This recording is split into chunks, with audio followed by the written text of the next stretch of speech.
warahmatullahi wabarakatuh. Waalaikumsalam warahmatullahi wabarakatuh. Alhamdulillahirabbil alamin. Wa kafa wassalatu wassalamu ala asyrafil anbiya'i wal mursalin wa ala alihi washabbihi ajma'in. Asyhadu an la ilaha illallah wahdahu la syarikalah wa asyhadu anna Muhammadan abduhu wa rasuluh sallallahu alaihi wasallam la nabiyya ba'da amma ba'du.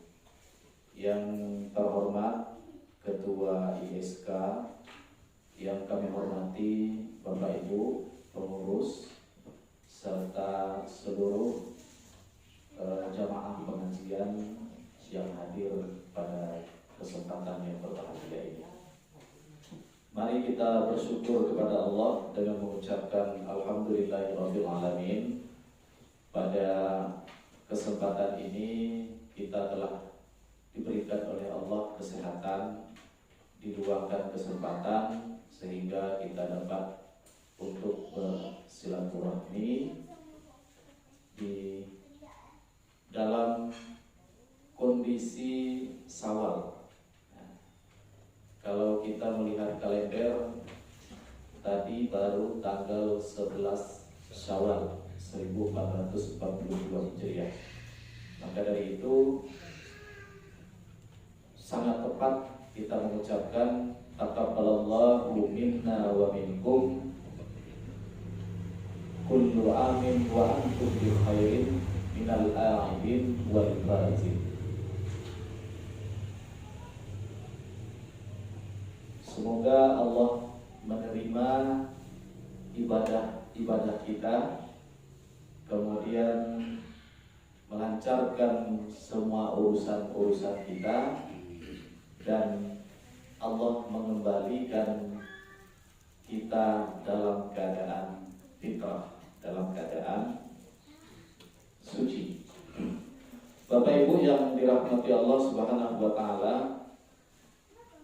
berkaitan dengan itu, maka tema tausiah kita pada malam ini juga berkaitan dengan halal bihalal atau apa yang harus kita lakukan di bulan Syawal ini. Bapak Ibu yang dirahmati Allah Subhanahu wa taala, walaupun kita lihat di WhatsApp banyak yang demo dan memprotes, katanya minta lebaran diulang lagi karena banyak kecurangan katanya. Apa kecurangannya, Pak? Orang yang tidak puasa ikut juga Idul Fitri. Itu kecurangannya.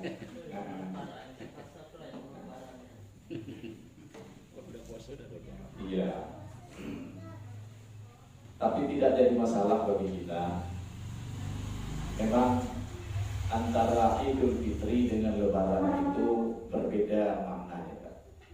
Kalau Idul Fitri itu adalah syariat, tidak ada dikaitkan dengan baju baru. Tetapi Idul Fitri adalah merayakan kemenangan setelah 1 bulan kita menahan dan mengekang hawa nafsu. Tetapi kalau Lebaran itu adalah tradisi. Tradisi yang harus dipenuhi, rumah harus dicat, baju harus baru, harus mudik Lebaran, kue harus banyak, harus ada amplop THR segala macamnya. Kalau tidak dipenuhi itu, maka dianggap Lebaran tidak sah. Nah, itu. Kita yang kita ambil adalah Idul Fitrinya.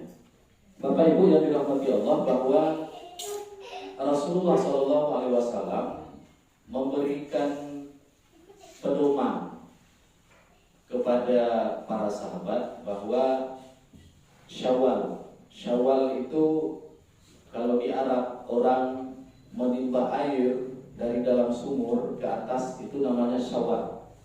Nah, mengambil air. Apa artinya? Naik kan? Naik. Meningkat. Nah, begitu juga di bulan Syawal ini. Syawal itu artinya adalah peningkatan. Peningkatan dari apa?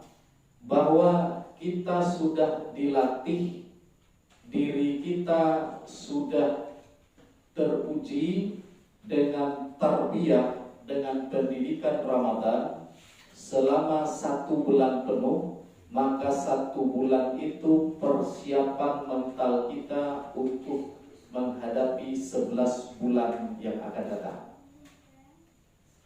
Kalau itu prinsipnya, maka jelaslah bahwa berlaku hadis Rasulullah yang mengatakan man shoma ramadanan imanan wa ihtisaban ghufira lahu ma taqaddama min dzambi. Barang siapa yang berpuasa dengan iman dan penuh perhitungan, maka akan diampuni dosa-dosanya yang telah lalu. Artinya orang yang telah berpuasa itu dia menjaga diri dari berbuat dosa besar, kemudian juga menghindari diri dari berbuat dosa kecil.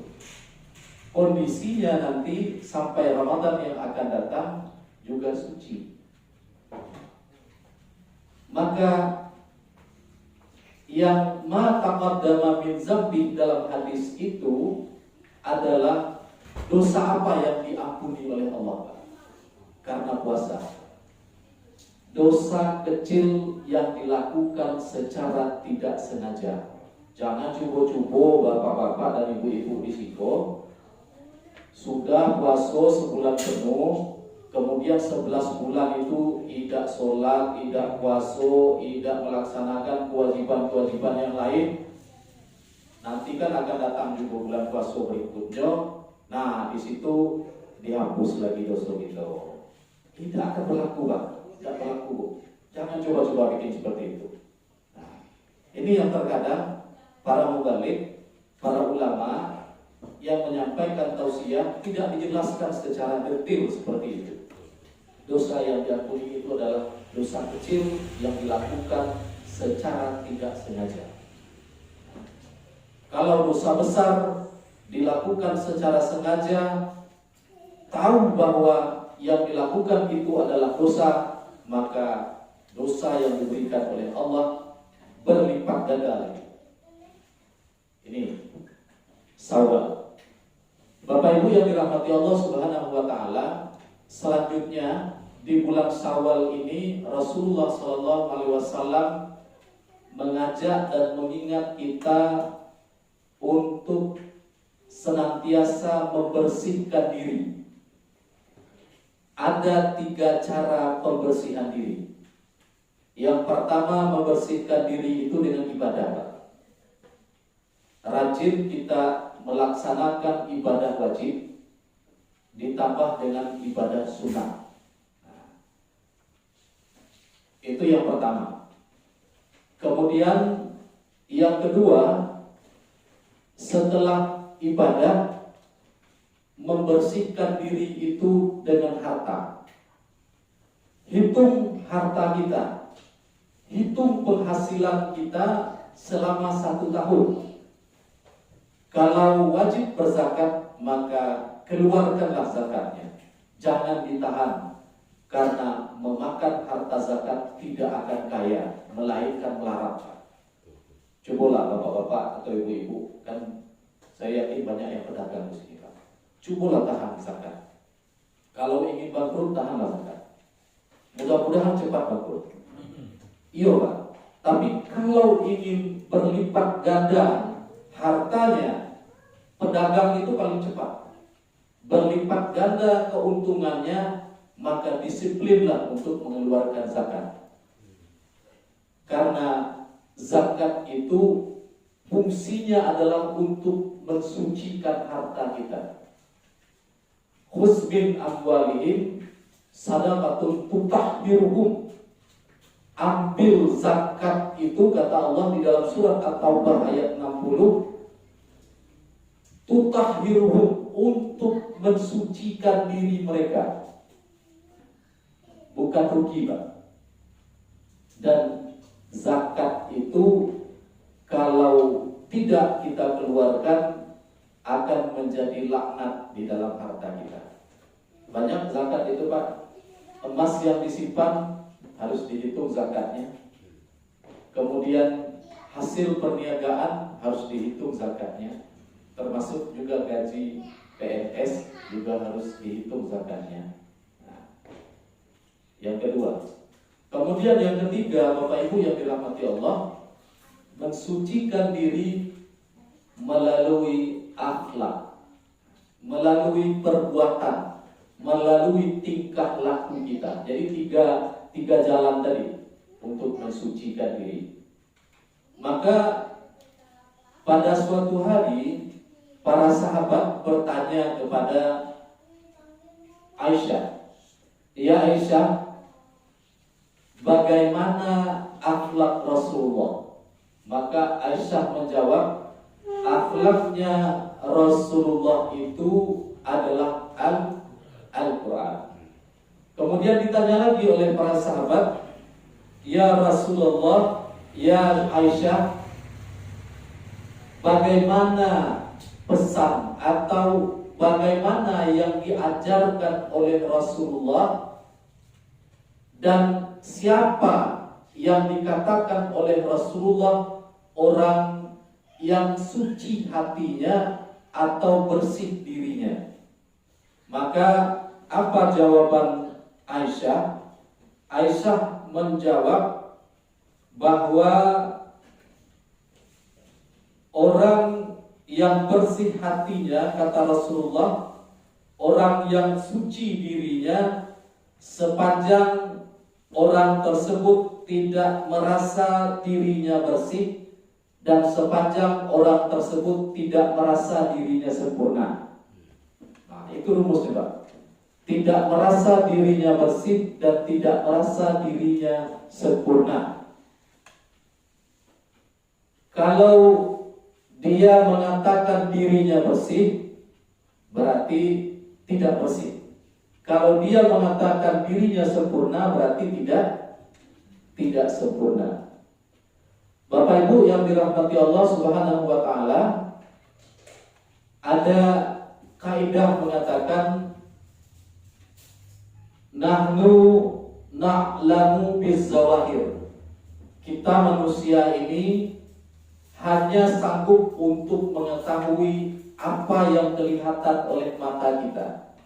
Bapak Ibu menghadap ke depan melihat saya, melihat wajah saya, tetapi Bapak Ibu tidak bisa menilai bagaimana kepribadian saya, apa yang terbesit di dalam hati saya. Begitu juga saya tidak bisa menebak dan menerka apa yang ada di dalam hati Bapak Ibu yang hadir di sini.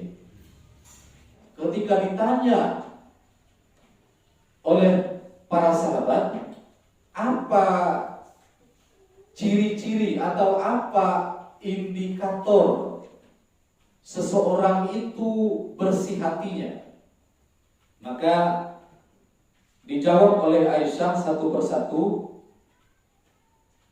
Yang pertama, ciri-ciri orang yang mempunyai hati yang bersih adalah orang yang mudah menerima nasihat. Nah, itu yang pertama Pak. Orang yang mudah menerima nasihat. Persoalan nasihat ini, maka di dalam agama kita diajarkan unzur ila ma qala wala tanzur ila ma qala, bahwa perhatikan, amalkan apa yang ia katakan, tetapi jangan amalkan atau jangan perhatikan siapa yang mengatakan. Tapi dalam realitanya tidak bisa dipungkiri Pak, kalau orang besar yang ngomong, salah pun juga dibenarkan. Kalau orang kecil yang ngomong, benar menjadi salah. Nah, seperti itu. Ibu yang Allah Subhanahu wa taala, orang yang mudah menerima nasihat, bahwa Al-Quran mengingatkan, ayat ini sangat populer, wal asri, ya, innal insana lafi khusr illal ladzina amanu wa amilus shalihat wa tawassaw bil haqq wa tawassaw bis sabr. Bahwa nasihat menasihati dengan kebenaran, dan kebenaran itu disampaikan dalam bentuk kesabaran. Kadang-kadang banyak nasihat itu benar, Pak, tetapi yang menyampaikan tidak sabar. Kalau dalam bahasa sekarang metodologi penyampaiannya tidak cocok, maka juga tidak diterima. Misalnya audien atau pendengarnya siapa, materi yang harus disampaikan apa. Nah, seperti yang saya hadapi sekarang, saya tidak berbicara medsos, tidak berbicara IT kepada Bapak Ibu, karena saya lihat umurnya Bapak Ibu bukan generasi milenial, walaupun ada satu-satu ya. Ini yang pertama, Bapak Ibu yang dirahmati Allah. Kemudian yang kedua, bahwa orang yang bersih hatinya itu adalah orang yang mudah memberi maaf, bukan orang yang lebih dahulu meminta maaf, Pak. Bukan seperti itu redaksinya. Orang yang memberi maaf. Mengapa dikatakan orang yang memberi maaf adalah orang yang bersih hatinya, orang yang mulia? Karena ketika dia sanggup memaafkan kesalahan orang lain, berarti tidak ada terbesit di dalam hatinya memandang orang lain itu salah. Tetapi Bapak Ibu yang dirahmati Allah, sebaliknya juga bagi kita yang punya kesalahan, karena ini kaitannya akhlak yang ketiga tadi, cara pembersihan diri, Pak. Ada hubungannya hablum minan nas. Terkadang juga ketika kita meminta maaf, cara meminta maaf yang benar sesuai dengan ketentuan syariat itu, Pak. Yang pertama, menemui orang yang tepat kita melakukan kesalahan. Yang kedua, menyebutkan bentuk kesalahan kita. Nah, berapa ya? Cobalah bayangkan, Pak. Waktu bujang-bujang dulu, Pak, ada maling ayam bangkok tangguh. Nah, pas lebaran datang ke rumah, kemudian dikasih tahu ke tetangga tadi. Gimana reaksi tetangga, Pak?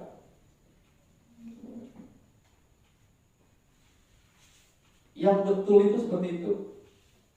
Terkadang kita di saat lebaran tidak tahu apa yang mau kita maafkan terhadap kesalahan orang yang meminta maaf kepada kita. Padahal dia tahu, tetapi kalau dia sebut, dia malu. Itu pun belum menggugurkan dosa kita sama manusia. Banyak kesalahan kita, Pak. Pak, maaf, Pak, saya ini maaf. Yang paling mulia tadi adalah orang yang sanggup untuk memberi maaf. Ini yang harus kita amalkan, Pak, Bu. Sehingga Rasulullah SAW itu sebelum dia tidur, salah satu yang ia lakukan, ia berdoa, ya Allah, tolong ampunkan dosa orang-orang yang pernah menzalimi saya. Nah, sehingga tidurnya enak, plong, kalau bahasa anak muda sekarang, plong, Pak. Tidak ada beban lagi. Terkadang justru orang lain berbuat salah kepada kita, yang jadi penyakit kita, Pak. Kita ingat terus. Tetapi coba kita belajar, mudah-mudahan apa yang dilakukan oleh orang lain kepada kita itu menjadi pahala, menjadi penebus dosa kita, menjadi penenang diri kita. Ya Allah, saya serahkan apa saja perbuatan orang menzalimi saya mohon kepada Engkau untuk diampunkan. Kalau saya berusaha seperti itu, Pak, kita berusaha sehingga tidak ada beban bagi kita. Ini yang kedua, yaitu mudah untuk memberi maaf. Sehingga kata Allah Subhanahu wa taala di dalam surat Ali Imran ayat 134, wal kaziminal ghaiza wal 'afina 'anil nas wallahu yuhibbul muhsinin. Orang yang mulia itu, orang yang bertakwa itu adalah yang pertama wal kaziminal ghaiza, orang yang sanggup menahan marah, menahan amarah. Kemudian yang kedua wal 'afina 'anil nas. Nah, ini Pak, yang memaafkan kesalahan manusia. Wallahu yuhibbul muhsinin. Sesungguhnya Allah sangat mencintai orang-orang yang berbuat baik. Sehingga tidak laku, ada lirik lagu yang mengatakan tidak akan memaafkan kesalahan seseorang walaupun sudah putih tulang di dalam tanah. Tidak laku seperti itu, Pak. Nah, itu bukan ajaran Rasulullah dan bukan ajaran Al-Quran dan bukan ajaran yang harus diamalkan oleh seorang muslim. Yang harus diamalkan oleh seorang muslim adalah memberi maaf walaupun orang tersebut belum meminta maaf kepada kita. Yang kedua. Kemudian yang ketiga adalah orang yang suci hatinya itu orang yang tinggi kepedulian sosialnya, Pak. Nah, target dari ibadah puasa yang diwajibkan oleh Allah kepada kita itu dua, Pak. Yang pertama, soleh secara individu, soleh secara pribadi, artinya kita menjadi orang yang bertakwa. Yang kedua itu adalah soleh secara sosial. Soleh secara sosial itu kita sanggup untuk menularkan kebaikan, berbagi manfaat dengan orang-orang yang berada di sekitar kita. Kata Rasulullah SAW, la yu'minu ahadukum hatta yuhibbu li akhihi kama yuhibbu li nafsihi. Belum sempurna iman salah seorang di antara kamu sebelum kamu sanggup untuk mencintai saudaramu sebagaimana kamu mencintai dirimu sendiri. Apa artinya, Pak? Apakah kalau ada baju baru, kita beli baju baru, saudara kita harus beli baju baru juga? Tidak seperti itu, Pak. Tetapi ada kesanggupan kita untuk berbagi. Bahwa Rasulullah SAW memberi isyarat kepada Abizar, wahai Abizar, kalau masak sayur atau masak gulai, banyakkanlah kuahnya dan bagikan kepada tetangga. Nah, yang dibagi itu bukan kuahnya, Bu. Isi-isinya juga dikasih, itu maksudnya. Kalau kuahnya banyak, tidak usah dia dibagi-bagi ke tetangga. Nah, itu isyarat dari Rasulullah SAW. Kemudian orang-orang yang bersih hatinya itu adalah, nah ini yang paling berat kali, Bu. Orang yang tidak menyinggung perasaan orang lain.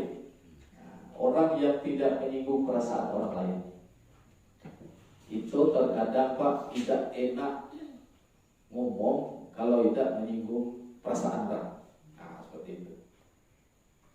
Apa baik misalnya apa yang dimiliki oleh tetangga kita atau apa yang dimiliki oleh saudara kita, rekan kerja kita yang agak ganjil-ganjil, maka ucapan-ucapan miring, sindir-menyindir itu sudah disampaikan ke mereka.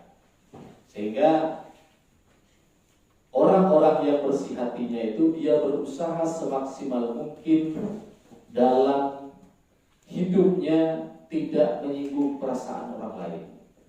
Maka Rasulullah SAW mengingatkan kepada kita di dalam hadisnya, la yadkhulul jannata man la ya'manu jaruha bawa'iqah. Nah, itu hadis yang pertama, Pak. Bahwa kata Rasulullah, tidak akan masuk surga orang yang tetangganya tidak aman dari gangguan tangannya dan gangguan lidahnya. Nah, itu yang susah, Pak. Tidak akan masuk surga. Kalau masih ada tetangga kita merasa terganggu dengan tangan kita, dengan lidah kita, maka terhalanglah kita masuk surga, walaupun banyak amal kita. Karena kesalahan sesama manusia itu tidak bisa diselesaikan oleh Allah. Nah, yang dilakukan oleh Rasulullah tadi itu salah satu caranya, meminta ampun kepada Allah agar kesalahan orang yang membuat kesalahan kepada diampuni oleh Allah. Seperti itu salah satu caranya, selain kita berjabat tangan dan menyebut kesalahan yang kita lakukan kepada orang tersebut. Kemudian Bapak Ibu yang dirahmati Allah Subhanahu wa taala, bahwa hadis yang sanadnya dari Ahmad, Al-Bazzar, Ibnu Hibban dan Al-Hakim bertanya kepada Rasulullah SAW. Qala rajulun li Rasulullah SAW, inna fulanata tazkuru min kasratiha wa salatiha wa sadaqatuha wa siyamiha ghaira annaha tu'zi jaraha bilisaniha qala hiya finnar. Jadi seseorang bertanya kepada Rasulullah, ya Rasulullah, ada seorang wanita yang terkenal ibadah sholatnya, rajin sedekah dan bagus ibadah puasanya, tetapi ia suka mengganggu tetangganya dengan lidahnya. Maka kata Rasulullah, qala hiya finnari, wanita tersebut masuk ke dalam neraka. Kemudian disambung lagi, qala ya Rasulullah, inna fulanata tazkuru min qillati wa salatiha wa siyamiha wa sadaqatiha wa inhaha sadaqatu bil aswari minal aqta'i wa la tuqsi jiranaha qala hiya fil jannah. Ya Rasulullah, ada juga seorang wanita biasa-biasa saja ibadah sholatnya, begitu juga ibadah puasanya, bahkan ia hanya bersedekah dengan sepotong roti, tetapi ia tidak pernah mengganggu tetangganya. Maka qala hiya fil jannah. Kata Rasulullah, perempuan tersebut masuk ke dalam surga. Nah, begitu. Maaf ya, saya tengok wajah ibu-ibu kurang senang ke saya, Pak. Karena perempuan tadi, Pak ya. Nah, memang di dalam hadisnya memang perempuan, Bu. Nah, memang perempuan di dalam hadisnya. Walaupun perempuan juga berlaku untuk bapak-bapak, seperti itu. Memang di dalam Al-Quran itu redaksi banyak kata-kata berkaitan dengan berpuji, kemudian membicarakan aib dan kesalahan orang lain. Memang perumpamaannya banyak diumpamakan dengan perempuan. Di dalam surat Al-Hujurat itu juga, la yaskhar qaumun min qaumin asa ayyakunu khairam minhum. Janganlah kamu mencela satu kelompok, bisa jadi kelompok yang kamu cela itu lebih baik dari kamu. Kemudian disambung lagi, La yaskhar. Kemudian wala nisa'um. Nah, dan janganlah sekelompok perempuan lagi kan.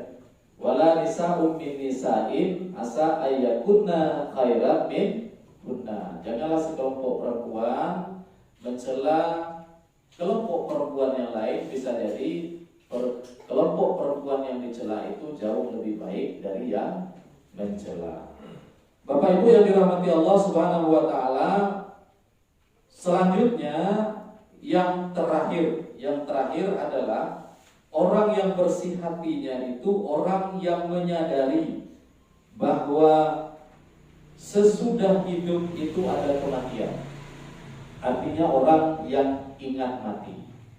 Memang Al-Quran itu mengingatkan kepada kita surat Al-Baqarah ayat 28. Kaifa takfuruna billahi wa kuntum amwatun fa ahyakum tsumma yumitukum tsumma yuhyikum tsumma ilaihi turja'un.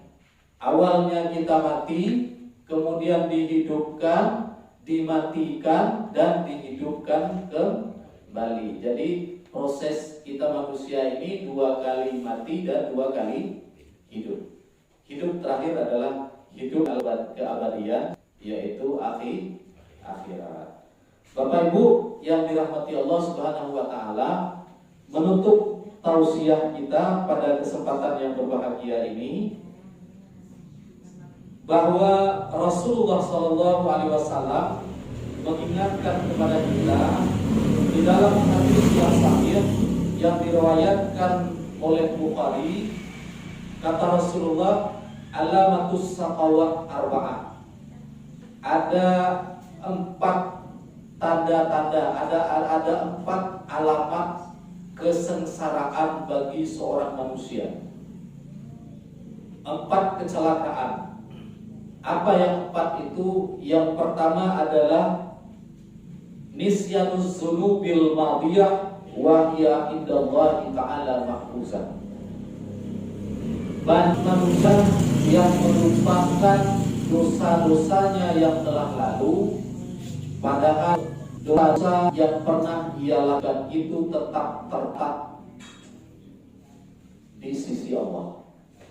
Nah, Bapak Ibu yang dirahmati Allah, bagaimana sikap kita? Dosa itu adalah aib, cacat hidup kita, cacat diri kita. Dalam suatu hadis bahwa Rasulullah SAW mengatakan manusia itu bisa mulia, manusia itu bisa terlihat sempurna karena Allah tutup aibnya, tutup cacatnya. Kalaulah Allah tidak tutupkan aib atau tidak tutupkan cacat seseorang, itu tidak harga kita di atas dunia. Karena tidak ada satupun kita ini tidak punya cacat atau tidak punya aib. Karena ditutup oleh Allah itu, maka Rasulullah SAW mengatakan, wa khairul khata'ut taubah. Sebaik-baik orang yang berdosa itu adalah bertaubat. Jadi perbanyak bertaubat kepada Allah Subhanahu wa taala. Mulai kita balik berakal dulu, Bapak Ibu yang dirahmati Allah. Tidak tahu berbagai macam dosa yang kita lakukan, senantiasa kita minta ampun kepada Allah, karena dosa itu tidak akan pernah hilang. Bertaubat itulah untuk menghapusnya. Yang kedua, kata Rasulullah SAW bahwa wazikrul hasanah madiyah wala yadri aqubilat amrudat. Banyak manusia yang selalu menyebut-nyebut, mengungkit-ungkit kebaikan yang telah ia lakukan, padahal belum ada jaminan bahwa kebaikan yang ia lakukan itu dicatat dan dikabul oleh Allah sebagai sebuah amal kebajikan. Ternyata tidak boleh menyebut-nyebut kebaikan, Pak. Kalau tidak, sayur dulu yang itu tidak bisa seperti itu. Nah, yang itu yang susah, Pak. Walaupun kita berbuat, tetapi kita sembunyikan itu. Tidak boleh.